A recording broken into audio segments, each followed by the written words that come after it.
Hello friends, આપણે last લેક્ચરની અંદર transistor વિશે વાત કરી હતી. હવે આજના આપણા વિડીયો લેક્ચરની અંદર ટ્રાન્ઝિસ્ટર આધારિત દાખલાઓ ભણાવીએ છીએ. તો થોડીક રકમ અહીંયા બોર્ડ ઉપર લખેલી છે, એ રકમ આધારિત તમને દાખલાઓ સ્ટાર્ટ કરીએ. આ દાખલાઓ ગણતા પહેલાં લાસ્ટ લેક્ચરમાં જે આપણે ટ્રાન્ઝિસ્ટરના સમીકરણો જે લખ્યા હતા એ બધા યાદ હોવા જોઈએ. એ સમીકરણો આવડે તો જ આ ટાઈપના દાખલા આવડી શકે. તો સૌથી પહેલાં દાખલા સ્ટાર્ટ કરીએ. તો ક્વેશ્ચન, એક NPN common emitter amplifier. Common emitter મતલબ લાસ્ટ લેક્ચરમાં જ કીધું હતું CE પરિપથ. લોડ અવરોધ 10 કિલો ઓમ છે. ચલો ડેટા બનાવો, બહુ જ ઇઝી દાખલા બની જશે. લોડ અવરોધ RL 10 કિલો ઓમ, 10 ગુણ્યા 10⁻³ ઓમ. વોલ્ટેજ ગેઇનની સંજ્ઞા લખતા હતા આપણે AV. તો AV બરાબર કેટલા લખેલા છે? 200. તો ટ્રાન્સ કન્ડક્ટન્સનું મૂલ્ય શોધો. ટ્રાન્સ કન્ડક્ટન્સ મતલબ GM. જો પરિપથનો ઇનપુટ અવરોધ એટલે આપણે વિદ્યાર્થી મિત્રો શું લખતા હતા? RI.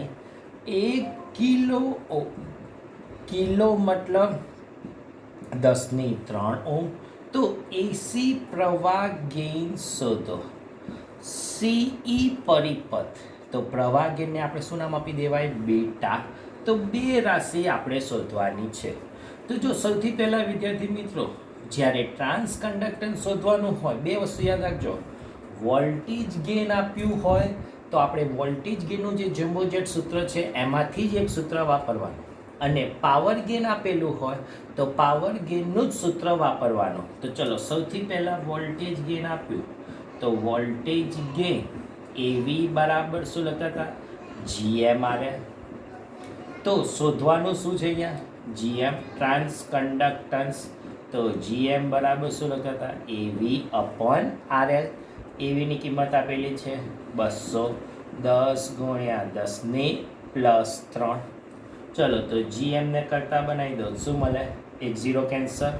20 ગુણ્યા 10⁻³ એકમ શું બને? Trans conductance. ગેઇનનો કોઈ એકમ હોય નહીં. લોડ અવરોધનો એકમ ઓમ. તો ઊંધો જાય તો શું લખી શકાય? મો. પહેલું કામ પૂરું. ચલો બીજી વસ્તુ છે, શું નામ આપ્યું છે? બીટા શોધો. તો ટ્રાન્સ કન્ડક્ટન્સનું પણ આપણે જમ્બો જે સૂત્ર સમીકરણ શીખવાડ્યું. ટ્રાન્સ કન્ડક્ટન્સ GM બરાબર શું લખતા હતા? તો કે બીટા/RI. તો બીટા બરાબર શું લખી શકાય? GM × RI. GM આપણે શોધ્યું 20 ગુણ્યા 10⁻³ RI 10⁻³. તો બીટા બરાબર આપણને શું મળી ગયું? 20. તો આ ટાઈપના સમીકરણ પૂછાય. ખાલી તને સમીકરણ આવડતા હશે તો જ તું દાખલો ગણી શકીશ, ને કે નહીં ગણી શકે. ચલો એવો જ એક બીજો દાખલો. એક NPN ટ્રાન્ઝિસ્ટર કોમન બેઝ પરિપથ. ચલો હવે કયો પરિપથ આવ્યો વિદ્યાર્થી મિત્રો? CB. પરિપથમાં એમીટરમાંથી બેઝમાં આવતા 7% ઇલેક્ટ્રોન બેઝમાંના હોલ સાથે સંયોજાય છે. ચલો અહીંથી દાખલો. શેમાં આવે છે? એમીટરમાંથી. કેટલા ટકા? 7%. શેમાં જાય છે? બેઝમાં જાય. તો IE ના 7% બેઝમાં. ટકા દૂર કરો તો 0.07 શું લખી શકાય? IE. 7% બેઝમાં થાય તો આપણે એવું સૂત્ર શીખવાય તો IE = IB + IC. મતલબ બાકી બધા કલેક્ટરમાં જશે. કેટલા ટકા વિદ્યાર્થી મિત્રો જશે? 93% જાય. તો 93% ને દૂર કરો તો 0.93 IE લખાય. હવે ક્વેશ્ચન આગળ. આથી કલેક્ટર પ્રવાહનું મૂલ્ય 18.6 મિલિએમ્પિયર છે. IC ની કિંમત કેટલી આપી? 18.6 મિલી એટલે 10⁻³ તો એમીટર પ્રવાહ એટલે IE. અને પ્રવાહ ગેઇન, જનરલી બધા પ્રવાહ ગેઇન એટલે બીટા જ સમજે, પણ કયો પરિપથ છે? Common base. તો એ પ્રવાહ ગેઇનને શું નામ અપાય? આલ્ફા. વિદ્યાર્થી મિત્રો આમાં તો કોઈ સમીકરણ પણ નથી, તને ખાલી એટલી ખબર પડી જોઈએ કે 93% ગયા. જો આઈસી આપેલું છે, આઈ શોધવાનું, તો સીધું જ શું લખાય? કલેક્ટર પ્રવાહ આઈસી બરાબર 0.93 આઈ. તો એ મીટર પ્રવાહને કરતા બનાવ શું લખાય? IC upon 0.93. આઈસીની કિંમત 18.6 ગુણ્યા 10⁻³ ભાગ્યા 0.93. તો એ મીટર પ્રવાહ 20 ગુણ્યા 10⁻³ એમ્પિયર મળશે. ચલો હવે શું છે? પ્રવાહ ગેઇન. તો પ્રવાહ ગેઇન આલ્ફાનું સૂત્ર શું હતું? IC upon I. આઈસી બરાબર તો 0.93 આઈ અપોન આઈ. કેન્સલ થઈ ગયું. શું લખી શકાય? 0.93. તમને એમ થાય ગેઇનનો કેમ કોઈ એકમ નથી હોતો, તો અહીંથી જોઈ શકો પ્રવાહ એકમ રહે, વોલ્ટેજ ગેઇન વોલ્ટેજ એકમ રહે. એટલે કોઈ પણ ગેઇન પૂછે તો એનો એકમ આવશે નહીં. ચલો એવો જ એક ત્રીજો દાખલો. સીઈ એમ્પ્લીફાયરમાં 200 મિલીવોટનું ઇનપુટ સિગ્નલ લગાડતા વિદ્યાર્થી મિત્રો નવું ઇનપુટ સિગ્નલ એટલે વીબીઈ. કેટલા મિલીવોલ્ટ છે? 200 મિલી મતલબ 10⁻³ વોલ્ટ. બેઝ પ્રવાહમાં 200 માઇક્રો એમ્પિયરનો ફેરફાર થાય છે. જો ફેરફાર આવે તો ડેલ્ટા આઈ જાય. બેઝ પ્રવાહ આઈબી 200 માઇક્રો એમ્પિયર, માઇક્રો એટલે 10⁻⁶. તો ઇનપુટ અવરોધ શોધો. ઇનપુટ અવરોધ એટલે વિદ્યાર્થી મિત્રો શું લખી શકાય? R I. તો ઇનપુટ અવરોધનું સમીકરણ શું લખાય? ઓમનો નિયમ. આર આઈ બરાબર delta VBE upon delta IB. વિદ્યાર્થી મિત્રો ડેલ્ટા વીબીની કિંમત પણ આપેલી છે આપણી જોડે. શું આપેલી છે?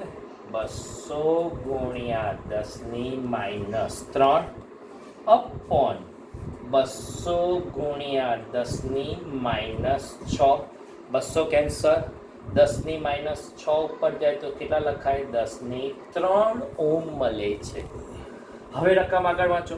જો આઉટપુટ વોલ્ટેજ એટલે ડેલ્ટા વીસીઈ, ઇનપુટ કહું તો વીબીઈ, આઉટપુટ એટલે વીસીઈ 2 વોલ્ટ હોય તો વોલ્ટેજ ગેઇન શોધો. વોલ્ટેજ ગેઇનની સંજ્ઞા શું લખતા હતા? એવી.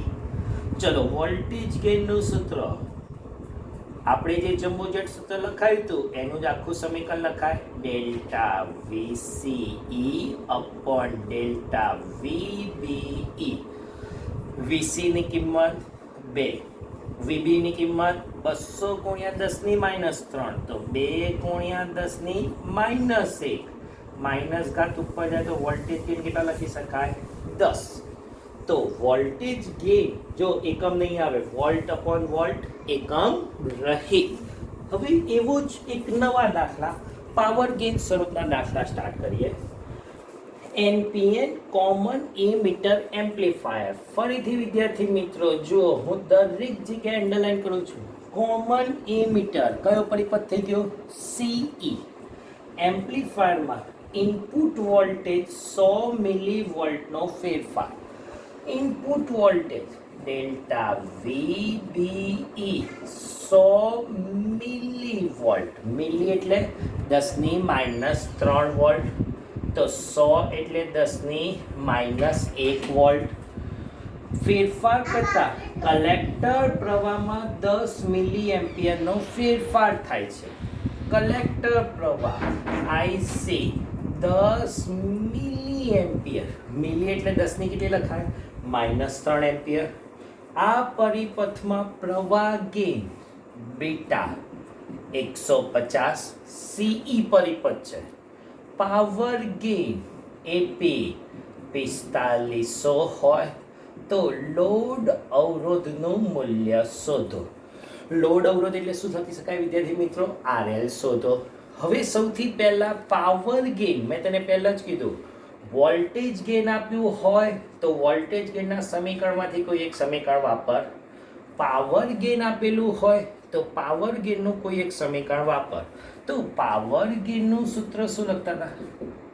પાવર ગેઇન એપી બરાબર beta into GM RL.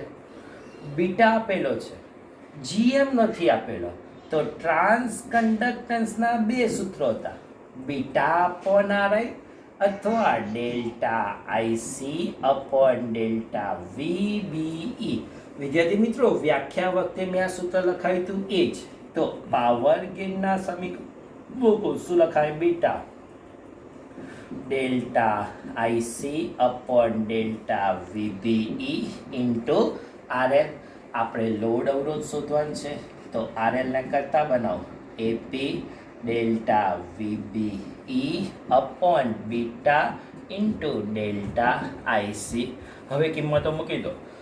Power gain 4500 delta VBE ચલો ડેલ્ટા વીબી કેટલા? 10⁻1 બીટા 150 ડેલ્ટા આઈસી 10 × 10⁻3 એટલે 10⁻2 0 કેન્સલ 15 × 45 એક ઘાત ઉપર ગયા તો વિસ્તરણ કરશો કેટલા આવશે? 300 ઓહ્મ. તો લોડ અવરોધ મળી ગયો. તો સેમ એના પછીનો દાખલો, એનપીએન કોમન એમીટર એમ્પ્લીફાયરમાં ફરીથી વિદ્યાર્થી મિત્રો કયો પરિપથ છે? સીઈ. પ્રવાહ ગેઇન 100. પ્રવાહ ગેઇન એટલે બીટા 100. ઇનપુટ અવરોધ 1 કિલો ઓહ્મ છે. ઇનપુટ અવરોધ એટલે RI 1 kilo 10⁻3 ohm. Power gain એટલે એપી 2000. તો લોડ અવરોધ શોધો. લોડ અવરોધ એટલે શું લખી શકાય? આરએલ શોધો. ફરીથી પાવર ગેઇન આપ્યું તો આપણું રેગ્યુલર સમીકરણ પાવર ગેઇન બરાબર શું લખાય? એપી બરાબર beta square RL upon RI. આરએલને કરતા બનાવો AP into RI upon beta square. ચલો એપી બરાબર 2000, આરઆઈ બરાબર 1 × 10⁻3, બીટા બરાબર 10⁻2 સ્ક્વેર 10⁻4. તો લોડ અવરોધ આપણને કેટલા મળશે? 200 ઓહ્મ મળી જાય છે. તો પાવર ગેઇન સ્વરૂપના સમીકરણ પૂછાય તો આવી જાય. ચલો એના જેવો જ હજી એક નવો દાખલો, એનપીએન ટ્રાન્ઝિસ્ટરમાં એ મીટરમાં 1 માઇક્રોસેકન્ડમાં 10⁻10 ઇલેક્ટ્રોન બેટરીમાં પ્રવેશે છે. તો જો સૌથી પહેલા વિદ્યાર્થી મિત્રો સમય આપ્યો 1 માઇક્રોસેકન્ડ. માઇક્રો એટલે 10⁻6. કેટલા ઇલેક્ટ્રોન આપ્યા? 10⁻10. શેમાં પ્રવેશે છે? બેટરીમાં. તો આ જે પ્રવાહ મળે એ મીટર પ્રવાહ કહેવાય. કયો પ્રવાહ કહેવાય વિદ્યાર્થી મિત્રો? મીટર પ્રવાહ. તો આઈ બરાબર ત્રીજું ચેપ્ટર QIT એની આઈટી. તો આઈ બરાબર એની અપોન ટી. એન 10⁻10 ઈ 1.6 × 10⁻−19 ટી 10⁻6. ચલો આટલાનું વિસ્તરણ કરો તો 1.6 × 10 કેટલી આવશે? -3 એમ્પિયર જેટલું મળે છે. હવે આગળ વાંચો. આમાંના 2% ઇલેક્ટ્રોન બેઝમાંના હોલ સાથે સંયોજાય છે. તો જો વિદ્યાર્થી મિત્રો બેઝ સાથે અગાઉ વાત કરી એ કેટલા ટકા બેઝમાં ગયા? 2% ઓફ આઈ 0.02 આઈ. તો વિદ્યાર્થી મિત્રો કલેક્ટરમાં કેટલા જશે? 2% બેઝમાં તો 98% કલેક્ટરમાં જશે 0.98 આઈ. તો આઈ, આઈબી, આઈસી, આલ્ફા ને બીટા શોધો. આઈ મળી ગયો. હવે વિદ્યાર્થી મિત્રો કોઈ સમીકરણ વગર જ આઈબી અહીંથી મળશે. આઈબી બરાબર કેટલા લખાય? 0.02 આઈ. 0.02 ગુણ્યા 1.6 × 10⁻3. આટલાનું વિસ્તરણ કરશો 32 × 10⁻6 એમ્પિયર મળશે. ચલો સેમ આઈસી કહું 0.98 0.98 ગુણ્યા 1.6 ગુણ્યા 10⁻³ 1462 ગુણ્યા 10⁻6 એમ્પિયર મળશે. હવે પૂછ્યું છે આલ્ફા અને બીટા, તો બોલો આલ્ફા બરાબર સમીકરણ શું લખતા હતા? IC upon I. IC 0.98 I upon I શું મળી શકે? 0.98. બીટા બરાબર સમીકરણ શું લખતા હતા? બધા સમીકરણ જ છે. IC upon IB. IC 0.98 I upon 0.02 આઈ કેટલા લખી શકાય? 49. તો આલ્ફા અને બીટા સમીકરણ મળી ગયું. હવે સર્કિટવાળા દાખલા, ચલો કિર્ચોફ અને ટ્રાન્ઝિસ્ટર બંનેને ભેગા કરીને બનતા એવા બે અલગ અલગ ટાઈપના દાખલા શીખવાડો છો. જ્યાં પણ સર્કિટ દેખાય ટ્રાન્ઝિસ્ટર અને સર્કિટ ત્યારે કિર્ચોફ જ વાપરો એમ યાદ રાખી લો. હવે આ ટ્રાન્ઝિસ્ટર છે તો વિદ્યાર્થી મિત્રો આપણે એવું કહેતા હતા બી અને ઈ વચ્ચેનો વોલ્ટેજ જેને VBE કહેવાય, સી અને ઈ વચ્ચેનો વોલ્ટેજ જેને શું કહેવાય? VCE. આમાંથી ઇનપુટ કેટલું છે? જે બેઝ સુધી હોય ને એ ઇનપુટ. આઉટપુટ કેટલું? કલેક્ટર વાળું. ચલો વિદ્યાર્થી મિત્રો એવી જ આ આકૃતિ જોઈ લો. ઇનપુટ કયું? બેઝ વાળું. બેઝ મતલબ આ આટલું ઇનપુટ કહેવાય. આઉટપુટ કયું? કલેક્ટર વાળું. આ કલેક્ટર વાળું આઉટપુટ કહેવાય. કંઈ ખબર ના પડે કે પડે, આકૃતિ કે સર્કિટ દેખાય કિર્ચોફ જ આવે. તો ચલો ઇનપુટ માટે કિર્ચોફ વાપરો. વિદ્યાર્થી મિત્રો ઇનપુટ માટે આટલું ઇનપુટ, કિર્ચોફનો રૂલ શું હતું? વોલ્ટેજથી શરૂ કરો. 5 પ્રવાહની દિશા માઇનસ આઈબી આરબી, વોલ્ટેજે પૂરું કરો VBE. એટલે આ વોલ્ટેજ આવી ગયો, એને આપણે શું નામ અપાય? VBE. કિંમતો મૂકી દો. હવે રકમ વાંચો. આકૃતિમાં VB અને VC શૂન્ય છે, મતલબ VB ની કિંમત કેટલી આપી દીધી? 0. તો IB IC ને બીટા શોધો. ચલો માઇનસ આખું આ બાજુ જાય તો પ્લસ, તો 5 બરાબર IB RB. IB બરાબર શું લખાય? 5/RB. 5 RB ની કિંમત 100 કિલો ઓહ્મ. કિલો એટલે 10⁻3, 100 એટલે 10⁻2. તો IB બરાબર કેટલા લખાય? 5 ગુણ્યા 10⁻5 એમ્પિયર. ચલો સેમ આઉટપુટ માટે. હવે કોના માટે વાત કરશું?